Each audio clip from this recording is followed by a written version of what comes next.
കരടിച്ചേട്ടൻ 6 മുട്ട തന്നു. ഒരു കല്ലുരുട്ടി മാറ്റിയതിനാ.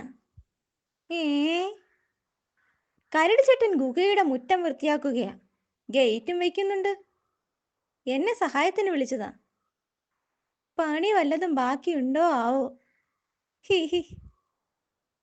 ബബബൻ ചേട്ടൻ ഒരു കെട്ട് കരിമ്പാ കൂലി കൊടുക്കുന്നത്. അങ്ങേരും കല്ല് മാറ്റുന്നുണ്ടോ? അല്ല, അങ്ങേര് വള്ളി പിടിക്കുകയാ. ഏ വള്ളി പിടിക്കാൻ ആനയോ?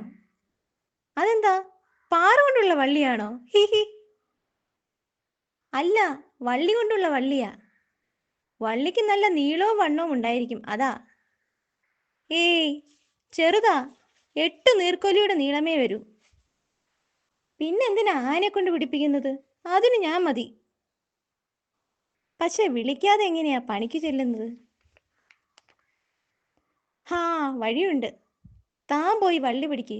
പക്ഷേ കൂലി എനിക്ക് തരണം, ഐഡിയ പറഞ്ഞു തന്നതിന്. പക്ഷേ ബബബൻ സമ്മതിക്കുമോ? നിർബന്ധിച്ച് സമ്മതിപ്പിക്കണം. അല്ല പിന്നെ. വാടോ. അതാ ബബബൻ. താൻ ചെല്ല്, ഞാനിവിടെ വെയിറ്റ് ചെയ്യാം. He he. ചേട്ടാ, ചേട്ടൻ പൊക്കോ. ഈ പണി ഞാൻ ചെയ്തോളാം. വേണ്ട, തന്നെ കൊണ്ട് പറ്റില്ല. വള്ളി ഞാൻ പിടിക്കാൻ ചേട്ടാ. വേണ്ട, ഞാൻ പിടിക്കാമെന്നേ. വേണ്ടെന്ന് പറഞ്ഞില്ലേ? പ്ലീസ് ചേട്ടാ. മണ്ണം കെട്ട. എന്നാ പിന്നെ താൻ തന്നെ പിടി. താങ്ക് യു ചേട്ട്. ഏ ഉഷ്. ഏ